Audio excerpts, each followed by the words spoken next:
Show me, Okay. baby. Yeah. Can we still see the slides? I can't believe we're doing a presentation. This is the first time in 11 years we have done this. Yeah, I like it. I do too. Oh, you would, you academic.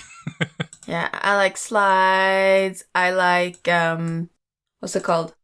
Spreadsheets. Yup.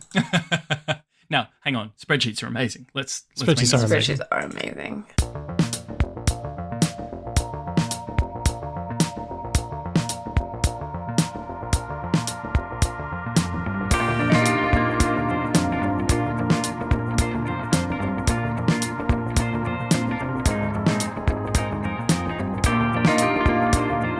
Hello and welcome to this special bonus edition of Because Language, a show about linguistics, the science of language. My name's Daniel Midgley. Let's meet the team. It's my two co-hosts, Ben Ainsley and Hedvig Hyrgaard. Pew pew. Hello. Folks, today we're taking the Linguistic Time Machine out for a spin, but before we talk about language, would you like to take the time machine out for a spin to any historical period? I'd like you to tell me where you're going and why. And then we'll zap you there and back again instantly, and you have to tell us what happened. How did it go? So, Okay. This is Ben? a fun game. So this is like, what was that show from America in the 60s? Mr. Peabody? I didn't see it. The little talking dog? Oh, and yes, like, of course, the Wayback Yeah. Machine. That's where we Yeah, get the yeah, yeah. name, the Wayback Machine. Sherman and Mr. Peabody. That's Okay, the Mr. one. Peabody. Yeah. So you're the Mr. Peabody in this situation, you lovable goof, and you're taking us back in time at our choosing. All right, so I got to think of a period. Are you thinking of a time period, Hedvig? I am. Okay. All right, Hedvig, you go first because you're a linguist, so your answer is going to be way better than mine. I'm not going to pick a linguistics thing. Oh, okay. I would like to take the time machine to the Sanslian flood. Wow. Sanslian flood. Can you tell for the listeners who obviously I know, but for people who don't know where that is or what that is or who that is? You know that the Atlantic Ocean and the Mediterranean Sea are connected via the Strait of Gibraltar. This is a concept I've heard of. Yes, I am aware of that. Sometimes that has been obstructed and sometimes it has been unobstructed. This is one of the times where it's theorized that there was a sort of catastrophic event, so for a long time the Mediterranean was entirely cut off for the Atlantic. In fact, it's possible that the Mediterranean, like that there wasn't much water at all. Yeah, it was like one lake in the center somewhere kind of thing, or a couple of big lakes in the center, but most of the sea that is now the Mediterranean would have been land. Yeah. And then there was like a burst and That is all so- the water like cascaded in and it was like filling the Mediterranean and it must have been so cool. And I've always wanted to see that. Okay, we're gonna do it. Ready? You're gonna be back as soon as you go. Zap. How was it? It was very noisy and loud and I didn't understand what was happening. This is the problem with the time machine. Thank you. Ben, what about you? Ooh, I would like to go to pre-Roman England. I would like to meet the Picts. Mm-hmm. Just because like that's one group of people. Like there's so many groups of people that we actually know very little about. Like we've only managed to glean like actually quite small bits and pieces from like leftover carvings and that sort of stuff. So I would just love to go and enmesh myself in that particular culture for no particular reason. They just seem like interesting and cool, and I would love to know more about them. Okay, here you go. Zap. Zap. How did it go? Well, Ben, my God, you're covered in woad. so I'm very blue. My And goodness. second of all, that sucked. I couldn't understand what anyone said. Okay, well, that's what happened with me because I went to see like Jesus in the early years just to see if he was actually a real person. Spoiler alert, he actually was, but he wasn't really. He was like He was this. just a hippie. He was just this hanger-on for John the Baptist, and then he sort of found himself at the head of the movement when John the Baptist was killed. So, and I didn't understand anything he said because I didn't speak Aramaic. Okay, well, that was fun. But you know what's coming up today? We are journeying back through time to see what language was like in various time periods. We're going to start with 1 year ago, and then we're going to just start adding zeros as far back as we can until the time machine breaks. And along the way, we are going to tell you how we know about language in the past. What do you think? Are you ready to try this? I am pumped. This is a cool idea for a. See, for I told you, Ben, this is the best idea Daniel's had in a while. I got the idea for this particular episode by I do a lot of lectures. Just to people in your life. Sit down, children. I'm going to talk to you about forensic linguistics. I do lecture people a lot. No, this was, I do lectures to groups around Perth, and I just thought, what if? And so I floated it to our Discord audience, our Discord pals, and I said, would you be interested if we turned this into an episode? And they said, yes. So that's what we're going to do today. It's the Linguistic Time Machine. Fun.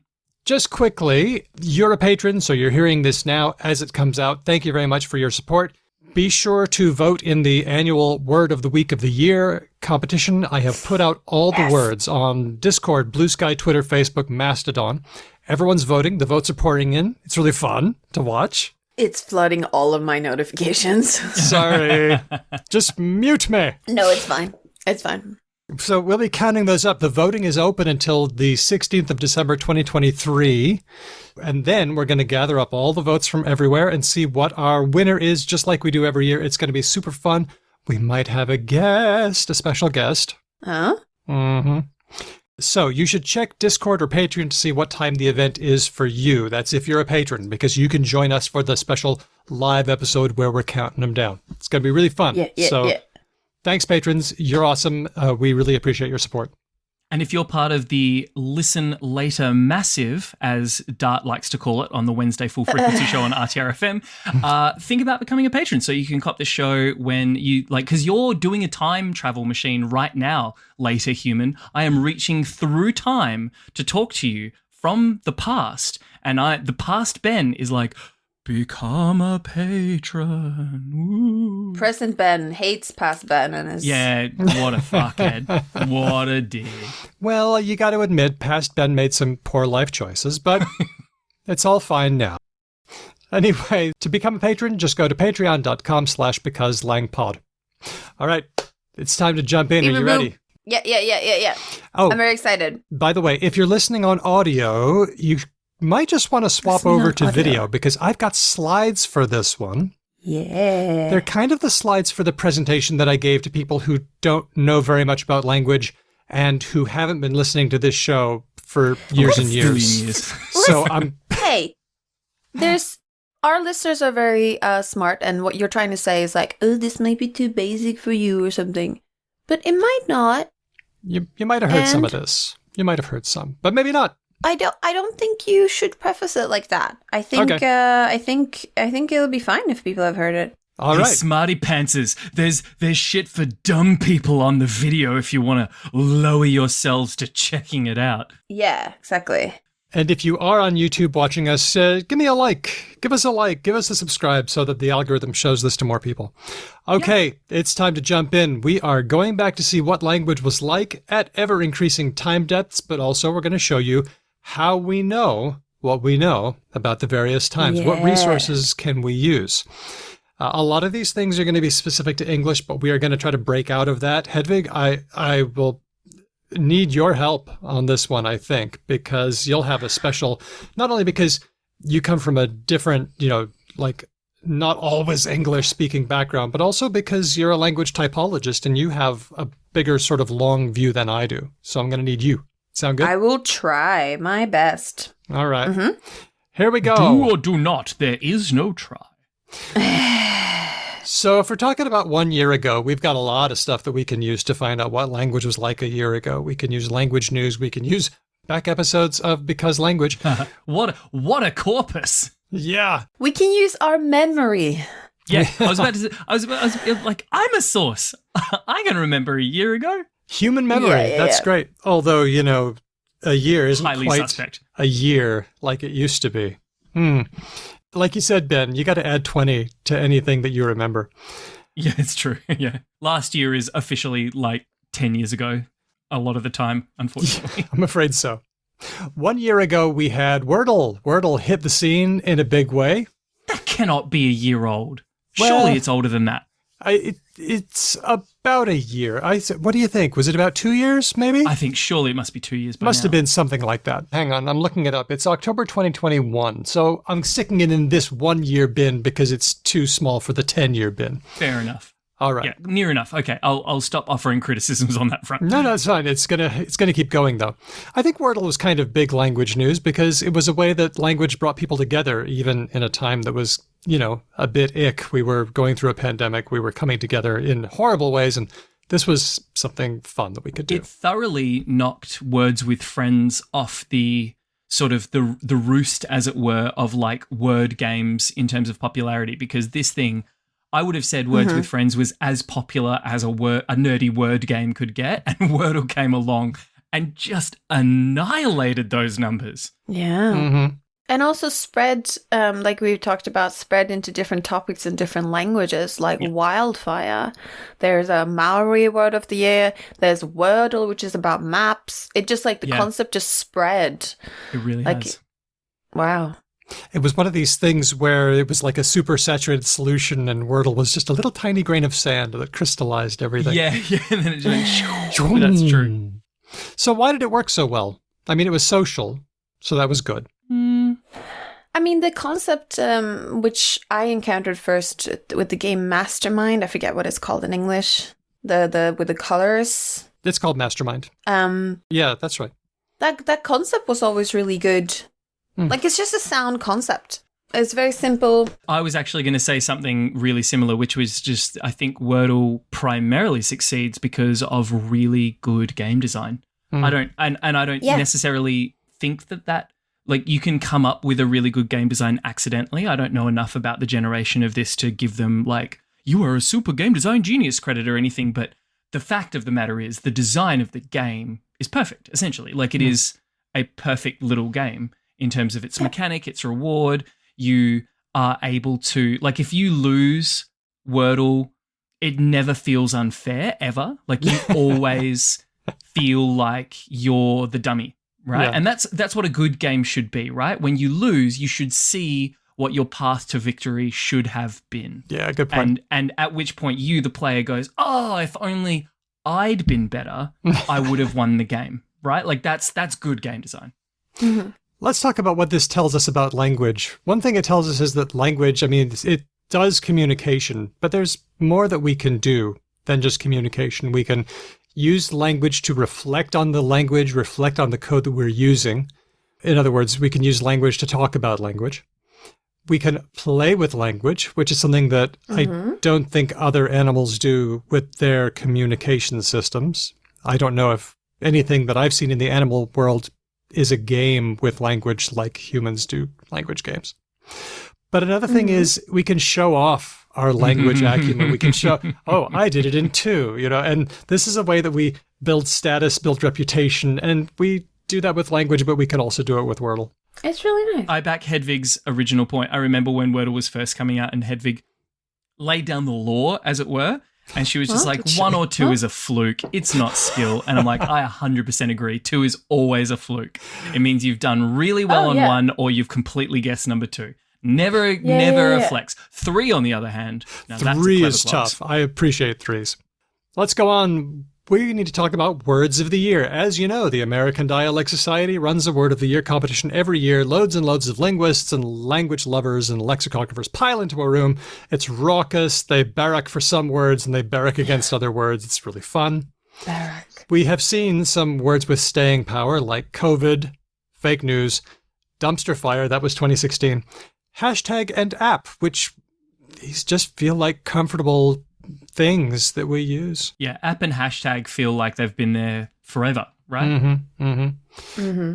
So last year we saw that the word of the year was ussie or ussie, productive ussie, a word that got started. A word that got started among the gay community. Yeah. It was originally boy pussy, your ass. But pretty soon, productive ussie was popping up everywhere. Some linguists were thrilled. Some linguists were like, They did. Yeah. I care 0. My criticism for Ussi as a productive end was always, this is not going to be like app or hashtag or any of these other... Or even yeet. Oh, yeah. Yeah, exactly, right? Like, in terms of its staying power and significance in that regard, I think it was always a pretty questionable choice. But people who are feeling weird about describing an anus, like, can get in the bin, basically, because, like, everyone's got them. Yeah. But Aussie won which contests? Word of the year for the American Dialect Society. Did it win? It didn't win ours, right? No, it didn't. But wait, what was Right, ours? because it was in the running. Ours exactly. was it Do a Capitalism, or was that the year before? It could have been, I think it was Nonpolar Yes. We are so cool. We are cool. I'm so pleased with that. How many Christmas lights are the right number for your tree? Yes. Yes. Do you want chocolate and cream? I don't know. Yes. Do you want chocolate or... Do you want chocolate or cream? Yes. Yes. Yeah, exactly. Okay, so I hope that ours is as cool this year.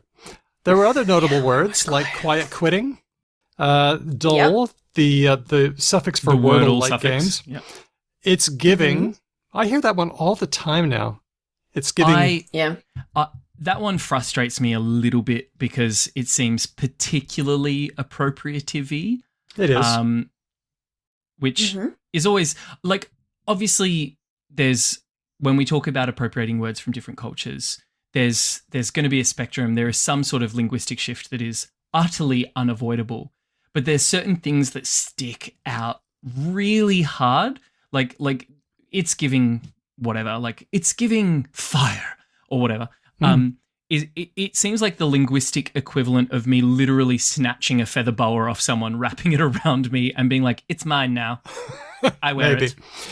Which is why we always give credit, like I have here in this entry on this slide, from Black drag culture, which is the equivalent of snatching a feather boa, wrapping it around yourself, saying, "This is mine." Oh, you like it? But I got it. But I got it from him. I got it from her. Yeah. What's interesting about some of that stuff as well is I'm noticing with the way the world is and that there is now sort of pushback on certain things. And also because things move on so quickly, I've noticed that like straight white women saying "Yas Queen" has largely started to fall away now, for instance. And and the people who do it are seen as, well, I would say chuggy, trying to be young, but chuggy's out popular. now.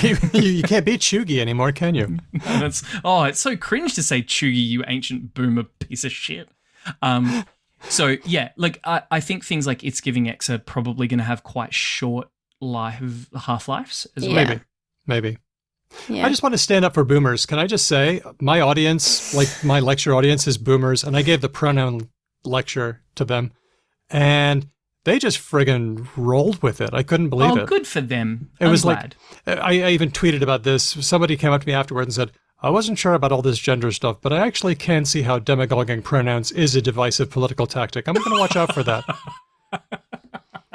Oh, Daniel, Wow. you Daniel. really hit him hard. Boomer whisperer. I go there, and you know what? They take it. So, I'm a fan of I like my boomers. But anyway. Yeah. And then, emoji of the year, the skull. So that was last year. Oh, yeah. Here's another big news thing. ChatGPT came on the scene in November 2022. It wasn't the first flavor of GPT, but it was the first that people could really interact with and seriously get into. And boy, oh boy, did everyone start talking about... Didn't the world have things to say? Man. Yeah. We got into it. We sure did.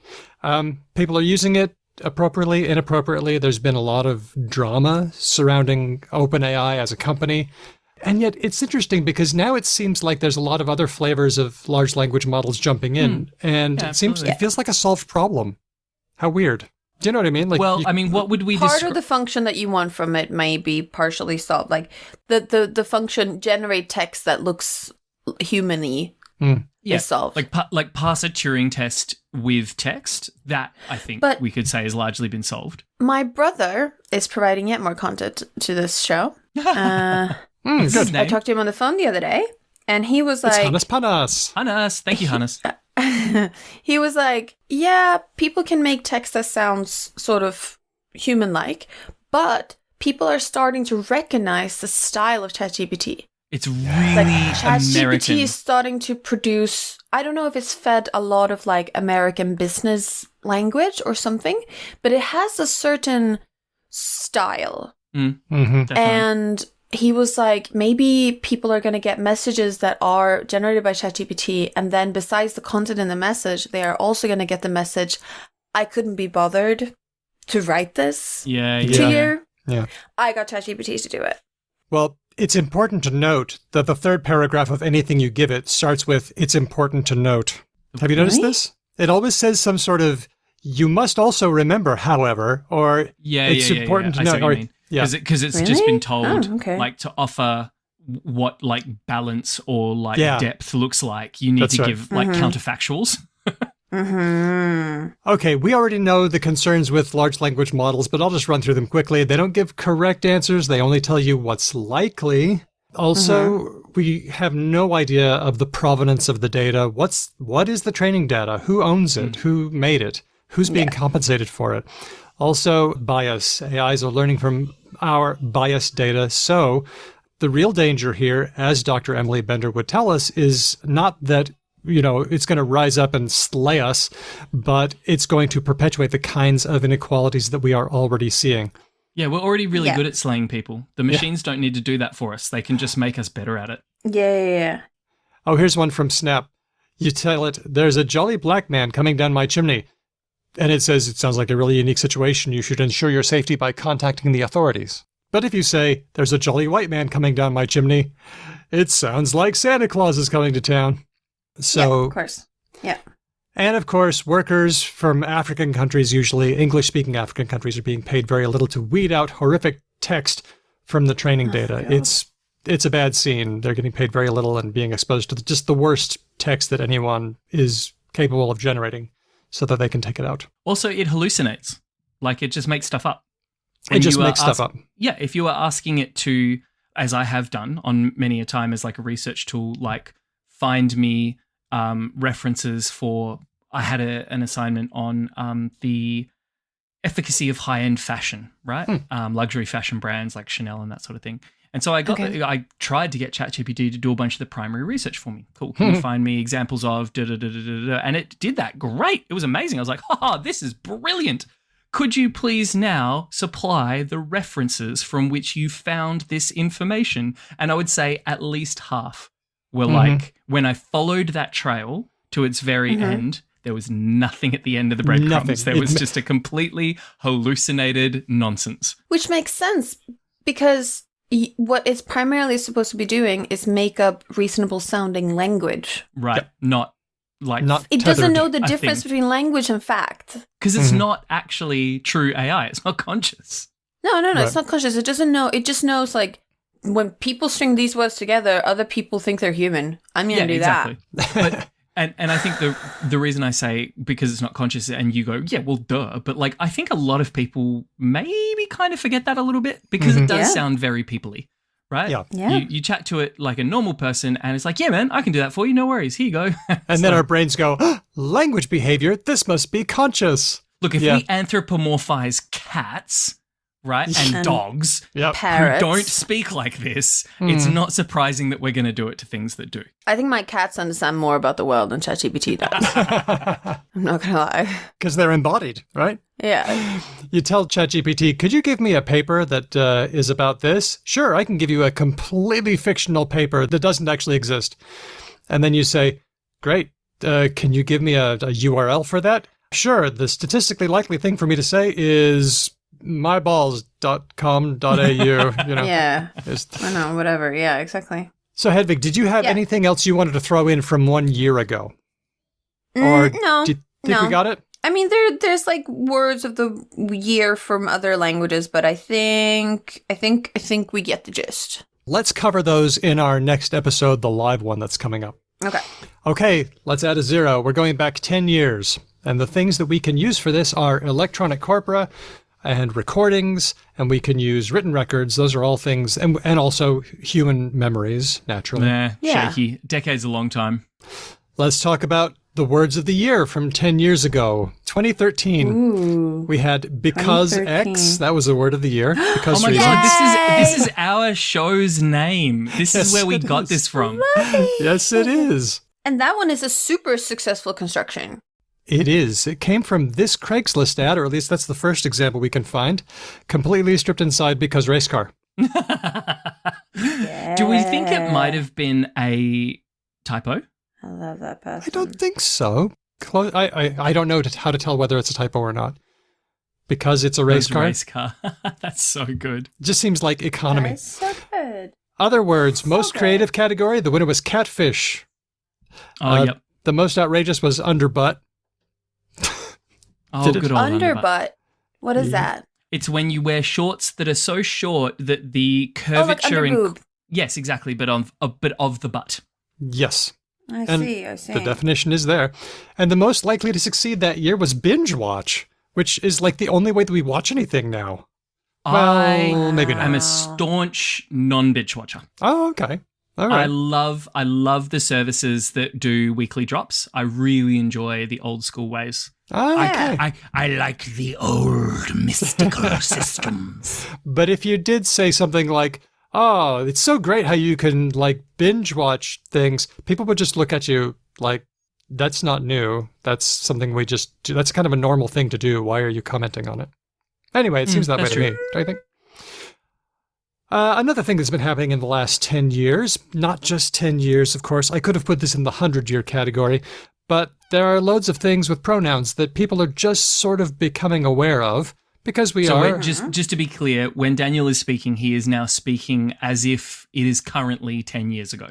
Right. I mean, this has really been happening 100 years, but let's talk about 10 years because I think this is where... Because people feel like this is a new thing. It's not a new thing, but people in the English-speaking world kind of feel like it's new.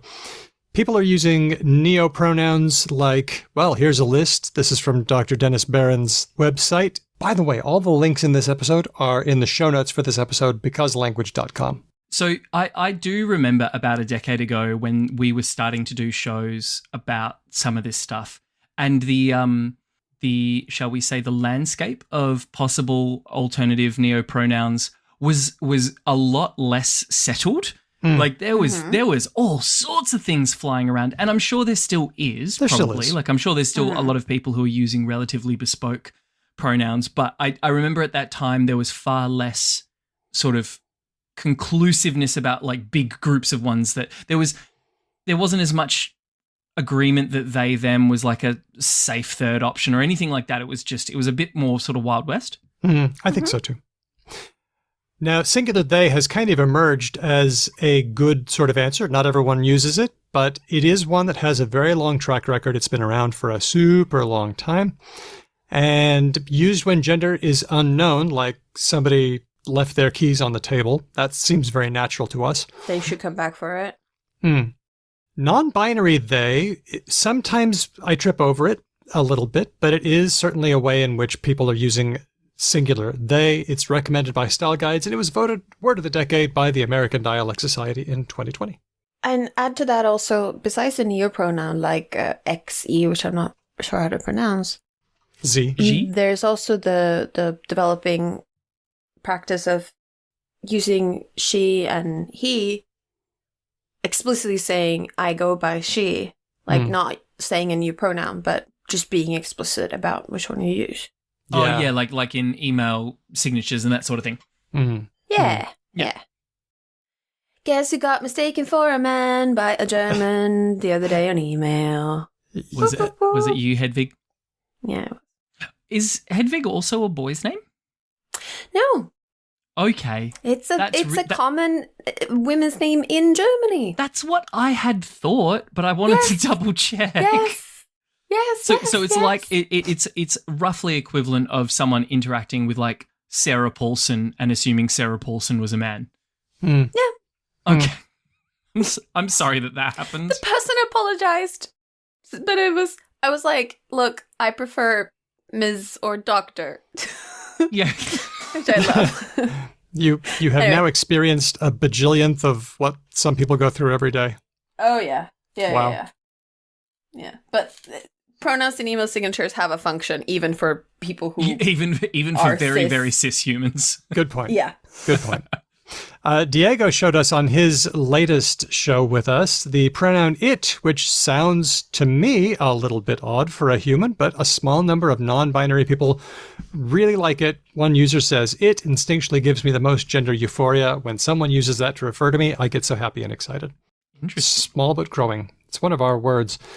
Now, this is a chart that shows kind of what's happening in other languages, Spanish, French, and Swedish, but there are more possibilities. Hedvig, did you have anything about gender-inclusive language from other languages that you wanted to throw in, or are you happy to let this one ride? Well, as I think a lot of us are aware of... Oh, sorry, I'll retake that.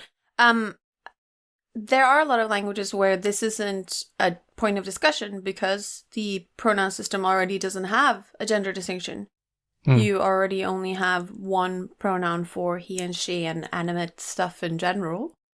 So this is primarily a discussion for, I would say this mainly surfaces in the news as a handful of Indo-European large languages like English, German, Spanish, French, Swedish. And it's good to remember that for a lot of places in the rest of the world, this isn't even a point of discussion. That doesn't mean that there aren't gender roles in other societies. People use other things than pronouns. Did you know? Like if I used, I think I look relatively female. If I spoke a language where there wasn't a distinction in the pronouns, I think people would figure out. I think. Well, not your German friend. Apparently not. Yeah. Well, I'm always reminded of my Chinese students, and Mandarin doesn't have a he-she distinction. And there's no question that they have no trouble telling people who present as male from people who present as female. There's no issue there.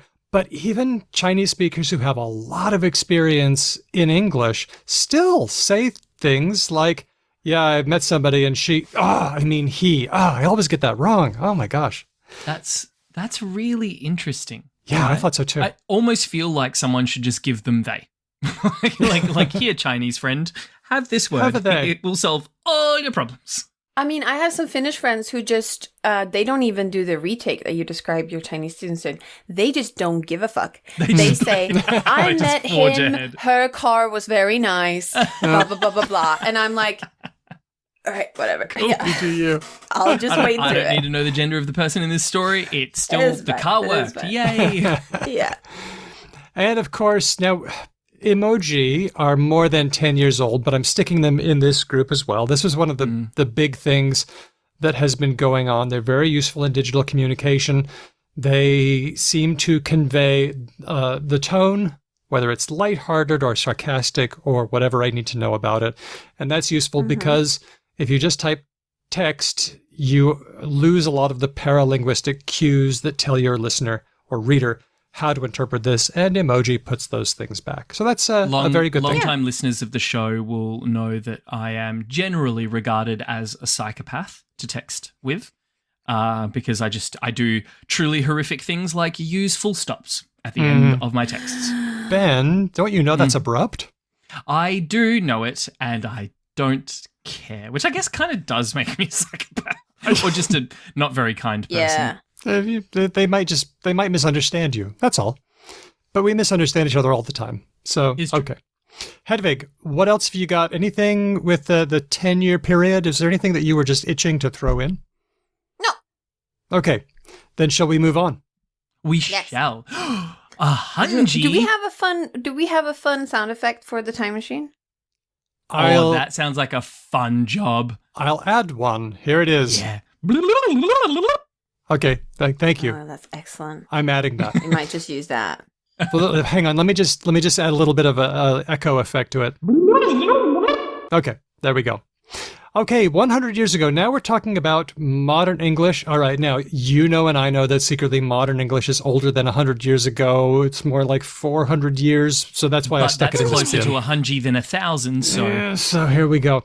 It's close though, isn't it? Yep. Like it's kind of it's drifting on that 50-50 point. I will also say that 400 years ago is kind of, to my knowledge, where the different Scandinavian languages sort of split off from each other. I mean, they're still largely mutually intelligible But wasn't that the point kind of at which they started drifting apart? What's Danish, Norse, Swedish, what's and your knowledge, Norwegian? Hedvig? Well, a lot of things we know about Scandinavian languages are only about 500 or 400 years old because, That's when you all started writing stuff down? yeah, that's the Bibles and everything, right? I think that it might be easier to think of it as like, as in general, as with German and other things, that like there is a large continua from like the Danish sandy beaches up to the very northern parts of Norway. There are all these communities that form like a chain and that understand each other. But if you take the two extreme points of the chain, that understanding might break down. Oh, I see. Yeah. Mm-hmm. There might not have been a notion of a Norwegian identity, a Danish identity. There would probably have been a lot more smaller identities. And was there a rough Northman identity? Like, was there a concept that like we are the people of the North, and then we are aware of the fact that there's randos down there who are like super different from us? I mean, when Vikings raided or traded, they would know, like they would compete or trade or whatever with other Norsemen, but they would probably raid them as well. Unclear. I think there must have been there must have been a shared identity. Like we understand there was like a mythology, like the gods. Oh yeah, and true, stuff. like gods and stuff. Yeah, yeah. Right. Okay. Like the but some markers of a shared culture. Some of those Norse gods, and I'm sorry, fellow Scandies, some of them sound a little bit like re-skinned Roman gods. And you just be 100% frank. Either that's convergent evolution, and everyone makes that kind of pantheon, or some religions person is going to come in and be like, you don't know what you're talking about. I love how sus you are. You are being so cagey right now because you know a bunch of like really intense fucking neoliberal like North people are going to be like, what? But also, there's the possibility that I am wrong. Yeah, but Okay. you know, you've got a doctor in front of your name, so probs not. Yeah, in linguistics. not anthropology. I kind of enjoy sometimes saying stuff like that about subjects where I'm like, I've got I don't know religion studies. Like, Oh, you're being you're like those climate scientists who came from other fields, being like, climate change isn't a thing. Really? Aren't you like a PhD in English literature? Shut your face. I've got a Nobel Prize. Yeah. Shut up. yeah. But let's go back to Daniel's plan. Hedvig, you mentioned Bibles as a way of preserving language. We're going to take a look at one here. This is the modern version of the Our Father text, Our Father who art in heaven. That's the modern version on the left from, 19-something. And then the King James version from 1611. And you can see that there are a lot of differences, a lot of similarities. We have things like art, Our Father who art in heaven. Oh, can I just say how much I loved the change of trespasses to sins? Trespasses is just such a clunky, sibilant word. Trespasses. And the meaning's changed. Trespassing is a different thing now. Yeah, true. Forgive people who come on my land. Don't forget art and thy, things that we don't use anymore. Now we have our and your. Just scanning the text here. Other than that, not Give us too today our different. daily bread is unchanged. Yeah, and so is the last also, line. give us this day, give us today. Ooh. I mean, today was a thing in the 1600s, but okay. Well, I'm sure there's like entire freaking ecclesiastical PhDs based on this one sentence, but is it possible that line in the old version is like, give us this day, meaning give to me this day, the day that it is, give it to me, right? Because you're God and you give days, and also the daily bread. Don't know. I'm not a theologian. Yeah. I You can join Hedvig's little club of linguists. The economists are invading linguistics. Linguistics can invade religion studies. Yes, that's how that 100%. works. Right. Why not? Push those spectacles up the bridge of your nose, Daniel, and say, well, the thing you need to understand is... I will. Now, the pronoun thing was going on 100 years ago. So here was the status. We saw thou giving way to you. Thou and thy people were giving up on. However, Dr. Barron points out that there were grammar guides even in the 1800s that were saying, No. You don't say you for one person. There's no singular you. You're supposed to use thou for one person and you for multiple people. And that's the way it's got to be till the end of time. And if you don't do it that way, you're bad. It's so refreshing to know that there's been grammar grumps forever. Forever, of course. Forever. And I love the grammar grumps because they do useful things. For example, we do have, the appendix probi, a Latin thing, where they said, people are saying Latin stuff wrong, and it's bugging me. Don't say oculi, say oculi. And what that shows now was we know. that they were, now we know that they were starting to change in ways that would eventually become Spanish and Italian and things like that. So kind of useful. There you go. Yeah. Another thing that was happening was spelling change. There was a big movement to change spelling in the 1800s. Noah Webster was the one who decided we should remove the U from color and other words. Wait, just to be clear. Yes. In American English. In American English and in some Australian English, for example, the Labour Party has no U. Yeah, that was a weird one though. That's a really bizarre, because we still say labour as in if I labour in the field, we still spell it with a U, which is odd. They went back and forth on the U. They thought, everybody's going to drop the U one of these days. Let's just get ahead of it. Can I ask Danielle, or Hedvig for that matter, this stuff that was going on with Webster and spelling, is this also roughly the same time when English just sort of like really quite significantly standardized spelling full stop? Because I know that like I think so. In the 1600s, it was like fast and loose, right? Like you could spell stuff however you wanted. I've heard an argument that it was getting standardized even from the days of William Caxton in the 1500s when the printing press. Some sort of standardization, surely. Some. But when it really... What happens in the 17 and 1800s is really important to understand in a lot of European societies is that you get the emergence of more people can write. Mm-hmm. You get public schools or schools even if they're not public. So you got before when people. you only have a couple of scribes and the king doesn't even know how to write. He has a scribe because writing is a very lowly. It's an artisan skill, right? Like it's like making bricks or whatever. Like you get trained in this thing and it's going to be your job. And standardization means something quite different than when you have a population 10 or 100 times that size, right? Okay. So when you get nation states and newspapers and books and schools, things happen. And I think, I don't know, maybe I'm wrong, Daniel, but I think a lot of countries, the standardization efforts ramped up a lot in the 1800s. Yeah, you're absolutely right. At this point, even though it traveled in waves and it was ongoing, but at the 1800s, people really started saying, okay, hang on.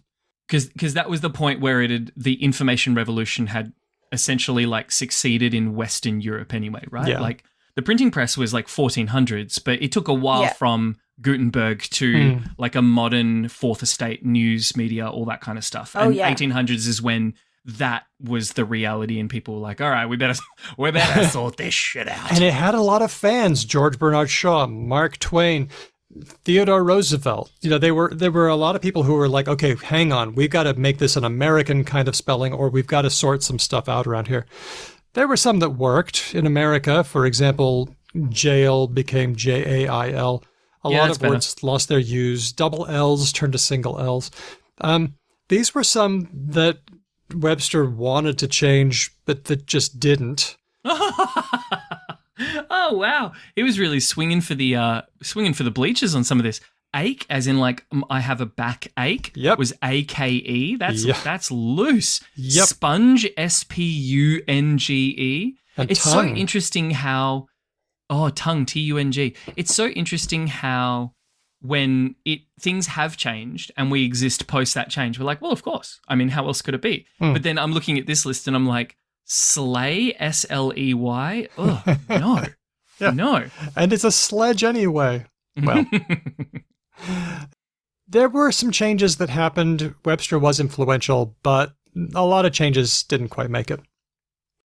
Another thing that was happening was that English was becoming the language of science. We talked to Michael Gordon about this, his book Scientific Babel, back in the prehistory of Because Language. But before World War II, it was English, French, and German. Those were the three languages that most of the scientific work in the world was done in. After World War II, there was this anti-German thing. German was no longer one of the languages of science, and French suffered as well. Nowadays, English has become the language of science and technology in which a lot of work is done. Mm-hmm. Up to 75 to 90%. And, of course, this is a little bit unfair for non-English researchers who have to hive off a bit of their time to study English and learn. Perhaps the latest generation of large language models can equalize the playing field for them. Oh, yeah, translation is the next big frontier, isn't it? Like good, effective translation. With help from experienced speakers, of course. Yes. Well, much like as we figured out with the AI tools, they're amazing as long as a person with a very high level of knowledge is able to scan over the thing that's been generated and fix all the problems. Yeah, but the grammar problems less so. And the spelling problems less absolutely. so. Yeah. But if you are a native speaker of English and you want to be a good ally to people who aren't, consider becoming a bit more flexible and accepting the idea that in science there's a sort of world English dialect developing that might not be the English you're always familiar with. And just take it easy and help and proofread people if you can help them with that stuff. Just become less nitpicky if you can, or if you are a nitpicky person, offer your proofreading services for free so you can use your nitpicky energy for good. The powers of good. Mm-hmm. The powers of good. But what else was I going to say? Oh yeah! This is a personal pet peeve, but... now we're on to what grinds Hedvig's gears. Sometimes people use words that are very rare. And if you are a native speaker, you might have encountered them because you have a lot more input than I do, overall. Hedvig, I'm feeling personally attacked right now. I have to go and look up. And that stops my entire flow. Or I poke my British husband and he knows it. If there is a word you can choose that is less rare, and the reason you're choosing the rare word is because, and I quote some colleagues here, it's more flowery, it's more pretty, I like it, me, then consider yourself at the target of my irritation. Wrath. Just... I do apologise, Hedvig. You're on a show with two people who have a proclivity for doing this. We do. Proclivity being one of them that I have to... Damn it! We meant propensity. We're sorry. You meant a tendency. Okay, yes, I did mean attendance. Oh, that is good. Yes. I'm bad. Yeah. I'm bad at this. I'm bad. Let's talk about another thing that was going on 100 years ago in English. For this one, I'm using the Google Ngram Viewer, which, can be used to look up words in millions of books over hundreds of years. Now, what I did was I did look for have fled versus be fled, and the inf, just means all the different versions of it. So this is have, has, having, had, and so on. Oh, that's a fun one.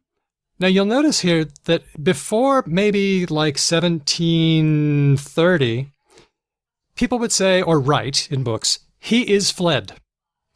But after that, they would write, he has fled, which is interesting. Mm. The same pattern is he is arrived versus he has arrived, or she is gone versus she has gone, and then she is come, he is come, he has come. We see for flee, the swap comes about 1747, for arrive about the same time, come a little later, go about the same time. So what we can see here, according to the Ngram corpus, is that there was something going on for these verbs of motion, whereas they used to be he is plus verb. After that, we see he has plus verb. Something funny going on there. Something to do with tenses, maybe, as well. Just word choice for the present perfect. I mean, so like German and French and a lot of Indo-European languages that are close to English have this distinction still, but there's sometimes influx. So for German, there's also have or be for certain verbs, and some dialects flip it. Okay. You poor thing. Don't forget how in French we see, what used to be the present perfect, je suis venu, is now just simple past. They've taken that. The present perfect has moved in, replaced the simple past mostly, except as a very niche sort of thing. Okay, so one interesting point about these changes to English was that women were at the head of them. There's an article here by our pal Gretchen McCulloch. There were some researchers, I'll just put this out there, Terttu Nevalainen and Helena Remolin Brunberg. They were at the University of Helsinki. They looked at women's letters and men's letters, and they found that the women in their writing were at the head of many changes, like changing thou to you, changing mine eyes, for example, to my eyes, for example. They were also at the head of hath, doth, and maketh, turning into has, does, and makes. So it was women who were at the head of this. As always, women are language trendsetters. What a weird choice for an image for that article. The point that Gretchen was making was that you shouldn't criticize young women for language innovation when women have innovated language that we now use, and it's no big deal.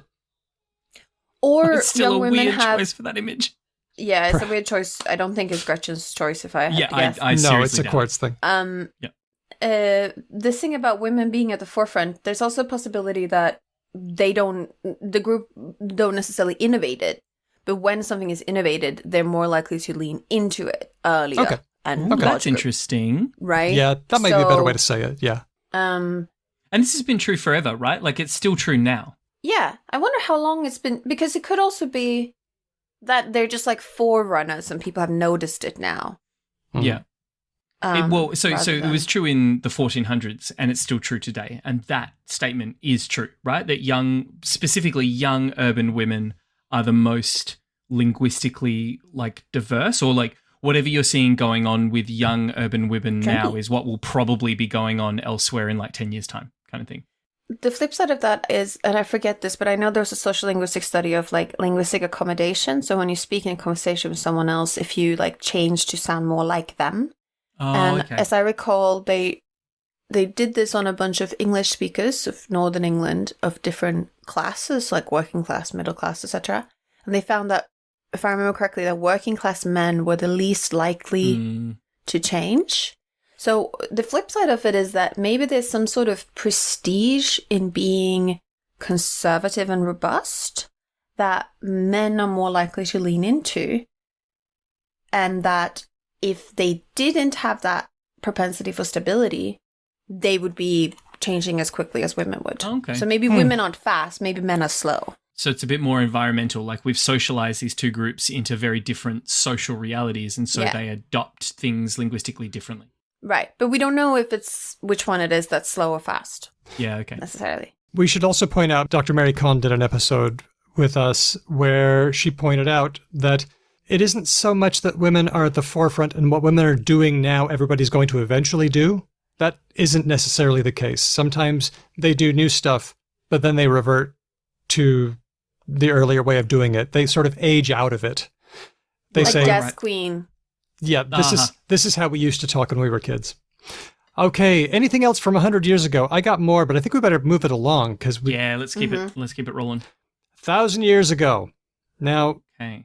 we can use some written records, but we're kind of bumping up against the limits of what we can do. Because right now we're finding, like, for 1,000 years ago, we're looking more at like restoring scrolls and stuff, right? That's right. Like, And, like how many books from 1,000 years ago still exist? I imagine it's pretty rare. well, the Bible, certainly. So we do see in Old English from 995, we see letters that we've lost, like the thorn. That's a the.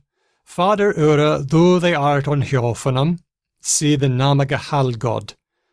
I'll just keep reading. Tokoma thin richa, gewurda thin willa. There's that ev. On jordan swaswa on hjofanum. Orne gadagwamlik tlaf. That's loaf, our daily loaf. Sila us todag. There's today. And forgive us our guiltas, swaswa we forgive athorum giltendum. And nega lea duos on kostnunga ac alusas ovufela, sothlicha.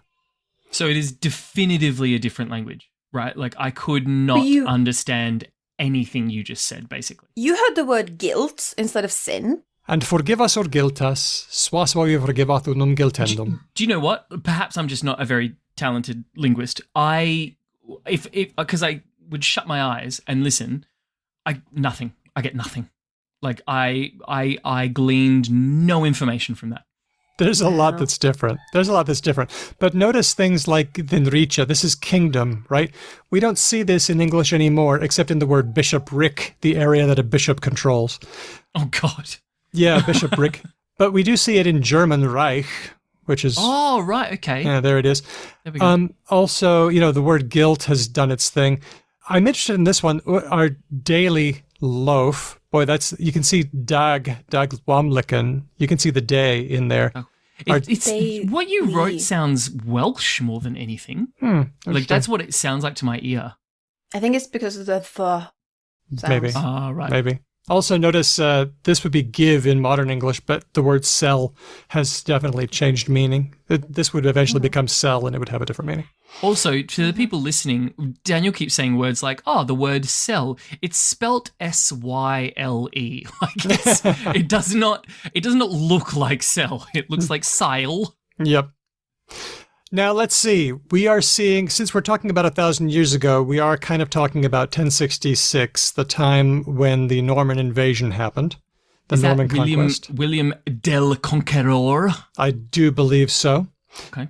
This had some effects, lots and lots of foreign words. English had a lot of its vocabulary replaced by Latin and by French. Just really quickly, the Normans were francophone?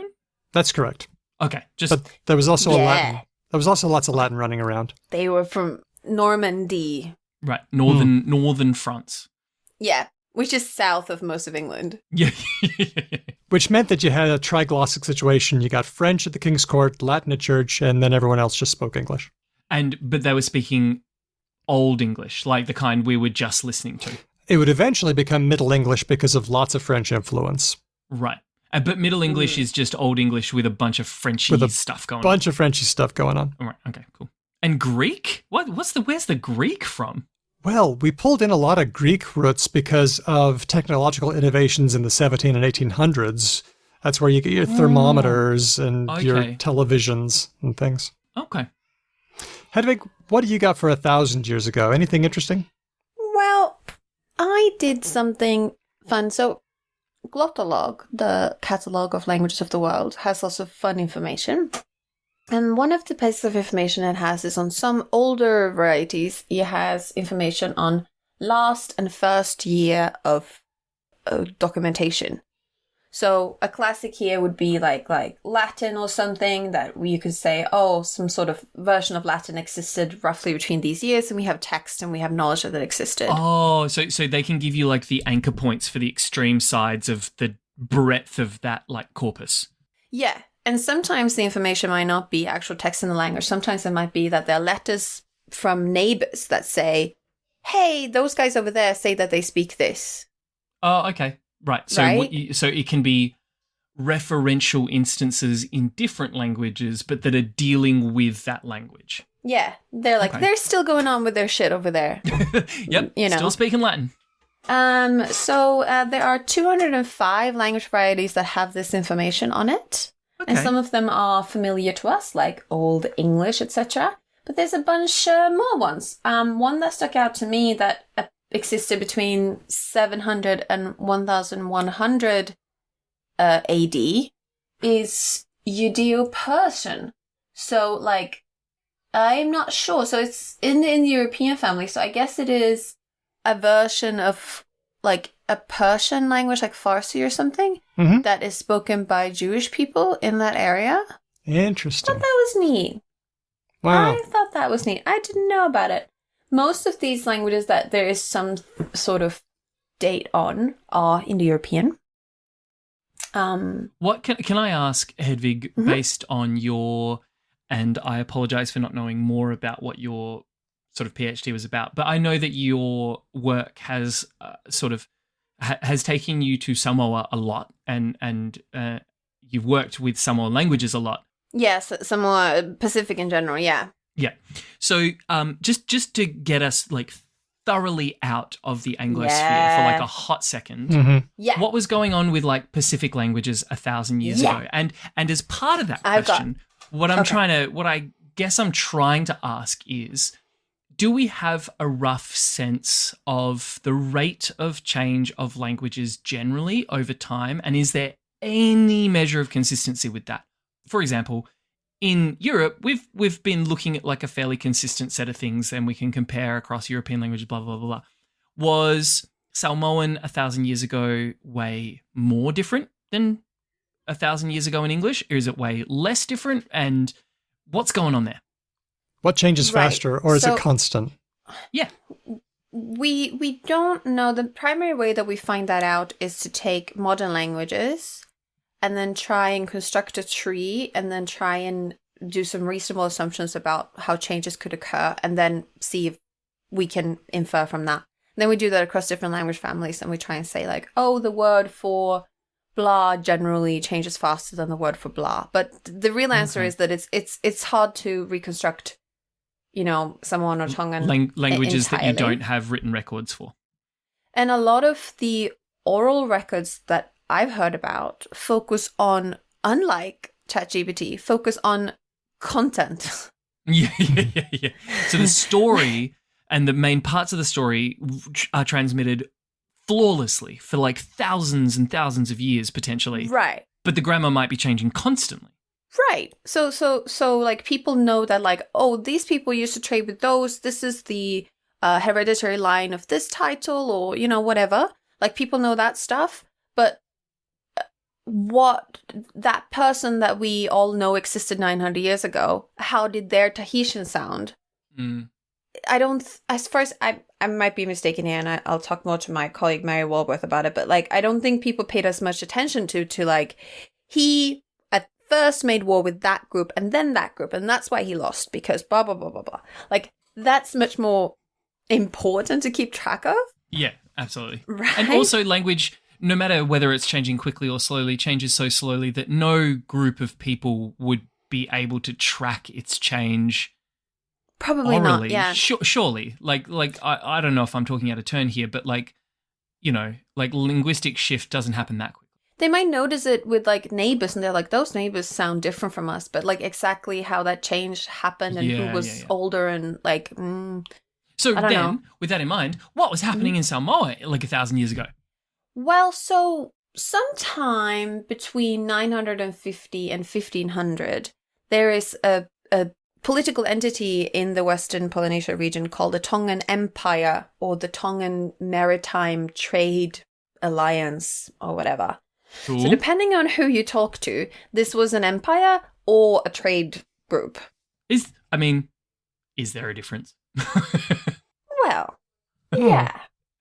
And it covered, at its peak, it covered parts of all of Samoa, and the islands. So there's islands between Tonga and Samoa, and Fo'o, etc.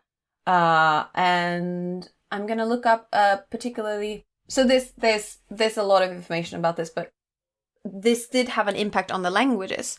So the languages between Tonga and Samoa, some of them, Nuafa'o, used to be closer to Samoan, but then during the Tongan Empire, got a lot of influence from Tongan, so now look more like Tongan. Okay. So that's fun. So like a dynamic reality of like linguistic sort of brushing up, different languages brushing up against each other, certain groups having power, and in exactly the same way that Normans came in, and several hundred years later we had to be like, oh, English is Middle English now. Yeah. I'm trying to look up this. Yeah, there we go. And then when like the end of Tongan domination in Samoa ended in Neafu, the village that I spent most of my time in. And when the Tui Tonga, like the king of Tonga, left, he said Malietoa Malietau, which means brave warriors, bravely fought. And one of the chiefly families is just called Malietoa from that. Right. Or at least that's the origin myth. I kind of like that. They're just like, fun. You called us brave warriors when you've fucked off and we kicked you out. That's our name now. I like that. Okay, it's time to climb into the machine again and go back to 10,000 years. Cue the sound effect. At this stage, we can't use written records. We can use reconstructed languages. As Hedvig mentions, we look at the way languages are today and we work backwards and we say, oh, there must have been a common language there, and we can make what is, just really quickly, remind me, What is our earliest example of a writing system? Is it cuneiform in Sumeria? There were three. There was cuneiform about 5,000 years ago. There was Chinese writing a little bit earlier than that. And then there was Mesoamerican writing a bit after. Okay. Well, I mean, they could almost fall in the 10,000 years ago bucket, but it was very, very early preliminary writing styles, wasn't it? It was usually tallying as well, if I'm not mistaken. Yes. A lot of it is like trade. correct. Like, I sent you 3 sheep, you only sent me this back. Yeah. Okay. Fuck you. Mm-hmm. Yep. Or this king copper's was king, terrible. then that king was king, then that one had... It's very funny in Fall of Civilization, sometimes when they read out some of these like kingly ledges, they're like, and he had 3 million warriors. And it's like, there weren't 3 million people in your region. That's not true. You saw heaps of people and you were like, damn, that's a lot of people. Yeah. Well, now this places us in the zone of Proto-Indo-European, which we know originated in the steppes of Eastern Europe about 7,000 years ago, although some people try to place it a little bit earlier. Or a little bit more south. Yeah, so was it the Turkish farmer peeps or was it the mountain horsey peeps?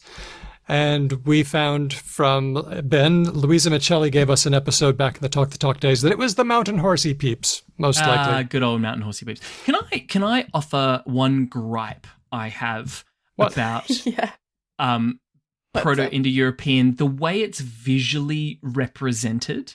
Yes. Right? Up on the slides right now, we see the tree, right? And God, like we've all seen some version of this fucking piece of wood, This right? beautiful tree is done by an artist called Minna Sundberg. She's Finnish and she runs a very nice webcomic and she made this tree.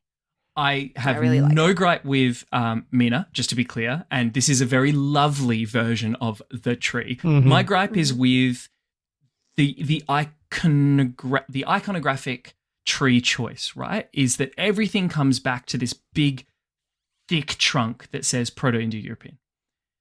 But then if you look on our slide at the like little Google Maps thing that Daniel's loaded up with like a little pin drop right in the Ural Mountains, which is like in the middle of nowhere, right? Like it is truly just like throw a dart on the map of the Asian subcontinent and there you go. Correct me if I'm wrong. At the time that Proto-Indo-European was proto and it was just spoken by these like mountain horsey peoples, the rest of the world had languages, right? Like the rest of contemporary, what would later become contemporary Europe and all this kind of stuff. So it's just sort of the thing that Proto-Indo-European ended up through fluke more than anything else being like a dominant force. Mm-hmm. But like, it's not like, so this is my gripe, is that the tree representation makes it seem like 10,000 years ago there was just this one language everyone was speaking called Proto-Indo-European, and through the magic of evolution, we've got like all the languages that we have today. And it's just not the case, right? No, it's not. Very often when people draw trees, they draw one tree at a time. This illustration by Minna does have 2 trees, actually. So on this illustration to the right, there is the Uralic language family, which Finnish belongs to. Is that like Hungarian and Finnish and stuff? Finnish, Hungarian, Estonian, Sami, and a bunch of languages in Russia, like Komi, etc. She has chosen to make that tree smaller because there are fewer languages in it. And I think she's also scaled those bushes' leaves to roughly population sizes. Oh, more okay. or less. So there is actually some really beautiful like data visualization going on as well. Yeah, with some flexibility. But that tree looks... Maybe it should be smaller because there are fewer languages and there are fewer people, but it should probably be as tall. Or right, maybe... yeah, okay, because that evolutionary pathway has been going for just as long. Well, probably not. So, yes, probably as long, but we can't know about it for as long. Right. So another reason why these Proto-Indo-European trees are so big and so beautiful is because we have like Latin and ancient Greek and stuff where we can know a lot about those deeper So there's like survivorship bias essentially going on, right? Yes, yes, perfect. 100%. So in phylogenetics, we talk about tips and nodes and roots. Nodes are internal points and tips are tips, leaves, and roots is a root. And for a lot of language families, the depth of the root, like we can't postulated too far away because we don't know, we don't have that many languages in it, we don't know. Proto-Indo-European is one of those where we can. There's a handful of other ones. Afro-Asiatic, we can go pretty far back on, and a couple more, but not many that go this back. On the behalf of listeners, as the non-linguist on the trio, as the dummy dum dum, so we're way behind written stuff now, right? Like, Yes. We're talking 10,000 years ago, so we're talking at best, at the very, very best, at least another 5,000 years are going to take place before we get even cursory written things. And even then, it takes a while for writing to take off to the degree where it's actually really useful in terms of that stuff. That's right. But it's still really useful to have a written record of Latin and a written record of French. Oh, yeah, means that no we doubt. can be like, That's true. And then we can use that information between those 2 points backwards. But that wouldn't happen for many, 10,000 years after this point, right? Right. That is still better than most language families. Because we didn't have Latin in 5,000 BCE. No. So sorry, Ben. Maybe so. If you asked before about how we can know about change and how fast things change. Yeah. So that was the core question here. Is so we're so far behind or before written records at this point. Yep. How are we doing this work? So for this one, we are reconstructing languages. We're taking a look at existing languages and then making guesses and predictions. And sometimes they come true. Let me show you an example of Proto-Indo-European. This is not a story that was written in Proto-Indo-European because there ain't none. There were no written records. But scholars in about the 1990s took a story from the Rig Veda and wrote it in what we think Proto-Indo-European is like. Okay, so both in terms of vocabulary and grammar. That's right. So the story is, this is about a man who wanted a child, so he asks the god Weranos. Interestingly, Varuna, that you might have heard of a god named Varuna. Uranus is also a name related to that. So he says, he wanted a child, so he says, "Hear me, Father Weranos." The god Weranos came down from heaven. "What do you want?" Now here's how that looks in what we think Proto-Indo-European was like. "Cludi moi, pter Werona. Deus Weranos, dives cumta gewacht. Quid welsi." That was the "what do you want?" Quid welsi. You might be wondering, if you're looking at the slides, what's the 1 and the 2? There are a couple of there are 3 H sounds. There's an H1, H2, H3. We don't know what they sounded like, but we know they were different because they act different. Hedvig, have I got that? Yeah, I think that's true. So I don't specialize in Proto-Indo-European, but I have been trying to understand how historical linguists do this. Right. And Because you guys have been like, we guess. And that is an unsatisfying answer. So no, we don't guess. No, we don't guess. Well, then Daniel said you guess. No, we don't. No, we don't guess. What we do is we look at existing languages, and then we can say, okay, I can see that these 3 languages have a word that's kind of similar for that one thing. People always do. I have a personal gripe with the field of historical linguistics. Okay. And it's going to get me into trouble, but I don't care. Let's do it. We've had a lot of Hedvig gear grinds today. This is fun. This is what happens when you make me get up at 8 a.m. Historical linguists show these beautiful examples of regular sound changes like father, pater, etc. And you take a class and they're like, look how beautiful it is. The truth is that the actual data that goes into most of the reconstruction isn't as neat and tidy. And in order to sort through them and make decisions, you have to have assumptions. You have to believe, evidence from this language group matters more than evidence from this language group. These changes are more plausible than those changes, etc. And all those assumptions go into it and make up a very important part of that machinery and aren't always very well spelled out. For example, the last sentence here, quid villusi. Quid, that looks really Latin. It does. That looks really, really Latin. And is that because it really was really, really similar to Latin? Or was it because scholars who did this have a Latin bias? Have a Latin bias, right? Now, it is possible that they don't have a Latin bias, that this is reasonable. But sometimes in their methodology, it's hard to tell. Okay. And the crucial thing here is we don't know, right? Like when don't you know. are can't know. fundamentally creating models that are arriving at conclusions, but you have no way to fact check those conclusions. All you can do is, I'm assuming, is if you are an academic in the field of historical linguistics, is you come along at a certain point and you go, based on some data I found from written records or whatever, I think I can update the way the model runs, and my belief is the output, therefore, is better. But again, I have no way to fact check that. But we can fact check some of it. Is that because you can do it on a smaller time scale, so you can make the model try and guess for stuff that we actually have? We can try and reconstruct Proto-Romance and see if it's like Latin. Right, okay. So taking Latin out of our little practice data set, only taking the Romance languages, doing our methodology the same way, do we get something that looks, at least, maybe Latin isn't the direct parent of Romance languages, but it should at least be like quite similar to it. Maybe it's a sister language of that. So we can sort of use that as like a practice and be like, if we get roughly right, this is actually part of why in like a long time ago, historical linguists really rejected some methodology because it postulated things for Icelandic that were really weird.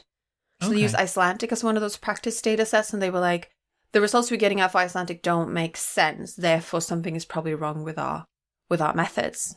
And with modern Bayesian phylogenetics, what you can also do is you can incorporate confidence. You can say, look, we think this form here, we think this tree structure, and our confidence on a scale from 0 to 1 is this. Right, okay. So your data set will be like plus or minus kind of thing. Like it's like, we think it's this, plus or minus 6. Yeah. Right. And that's really helpful, right? Because then when other people look at it, you can say, oh, this person was wrong here. But also they postulated a really low confidence score. So at least they were humble acknowledge about it. that this was not a red hot product. Well, let's keep that in mind as we go through some of these words, such as they are. So the first sentence was Cludi moi pter werona. Cludi would eventually work its way into Old English hlud, which is loud, and would eventually become listen. Wow, okay. Moi is pretty recognizable. There's the hypothetical Proto-Indo-European root me. Well, it's also like moi, right? Moi. Like it's literally the word moi. Moi. Not in pronunciation, but in spelling. No. Pter, we can see that one pretty clearly. Pater turning into father. Deus, the god Werinus came down from heaven. We've got Deus, and we would see that eventually in English, deity. Cumta, which would work its way into come, we think. And then the what, as Hedvig pointed out, looks a lot like quid.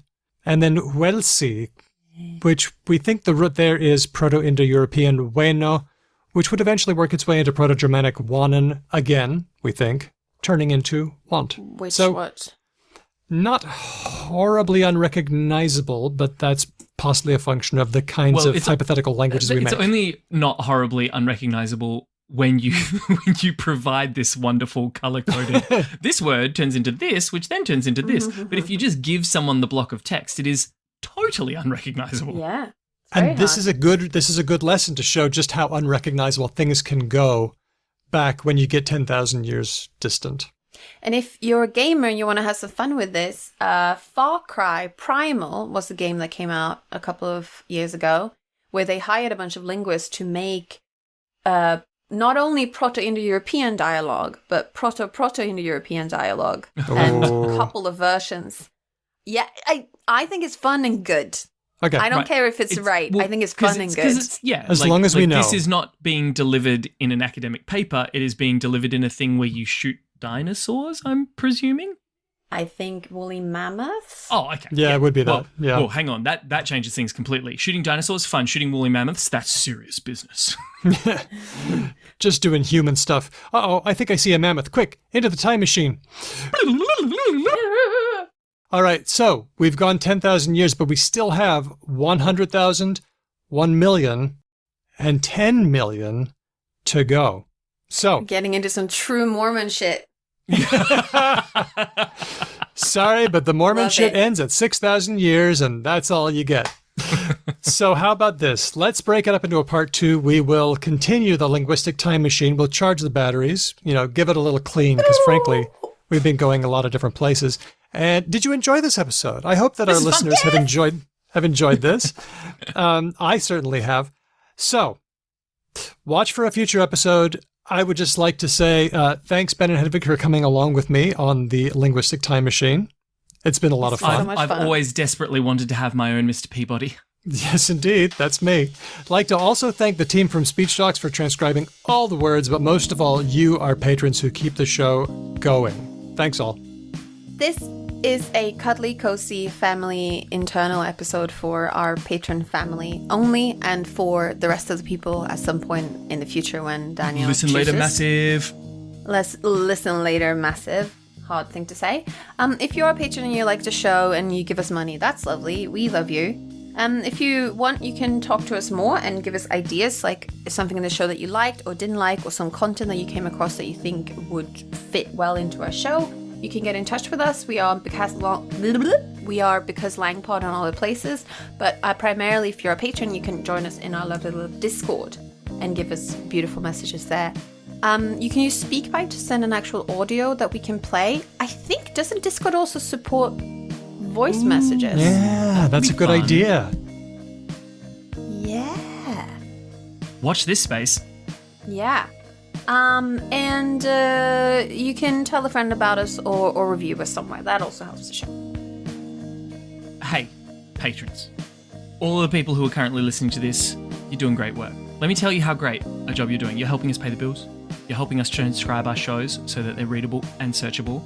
They are, and depending on your level, you get stuff like this. You get bonus episodes, you get mail outs, you get shout outs. All of that stuff is really, really cool. You should tell other people about us so that they can also do stuff like that.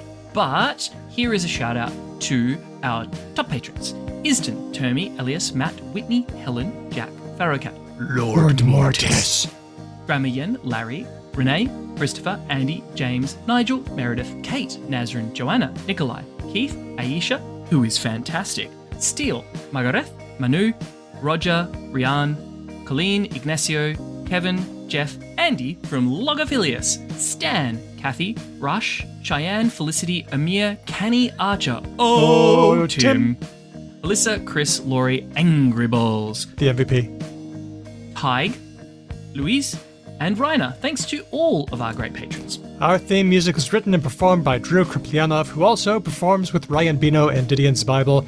Thanks for listening. We will catch you next time, because language. Pew, pew, pew, pew, pew. Pew, pew, pew. I genuinely, truly do wish that I was a different human being most of the time. I really do wish that about myself, because I am the Grinch.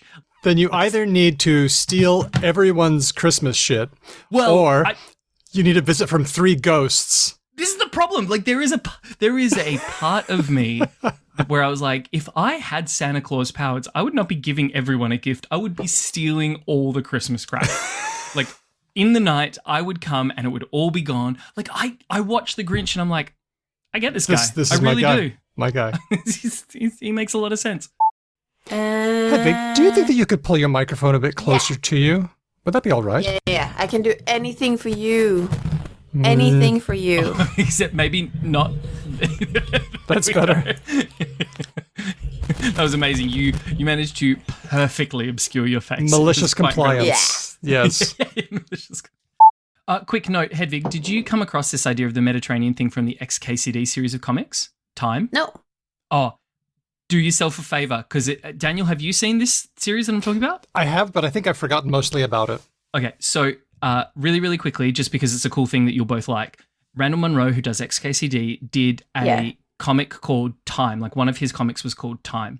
And it was a single frame, and it would update every couple of minutes, I think, or maybe every hour. And this comic was a tremendously long series of comics that refreshed itself and updated every hour or so for like weeks and weeks and weeks and weeks. But could you see the old stuff? No, this is the thing. You would need to constantly have like watched it and saved it and updated it and stuff. But someone did all of that hard work, and you can go to find a bunch of like externally hosted things where you can click through them and all that kind of stuff. But it is the story of 2 people who are sitting on the like banks of some lake, and the lake is just like precipitously rising like a couple of centimeters every few minutes. And they're like, what the fuck this is weird. And basically it turns out that it's the event that you've talked about. And they have to go on this like long journey. And then they run into people whose language they can't speak. Like it's different from their language. And Randall Munro does that by like semi-changing how the words work. So you can kind of sort of infer what the other people... It's really, really cool. You should check it out. Wow. Cool. It's called Time. Anyway. Time. That sounds Jane, really go. cool. Thank you. No, I'll look that up. I did get the idea from the podcast Fall of Civilization, and they also did an episode on like Roman Britain and like Celts under Roman rule. So Okay. I'll check it out. yeah.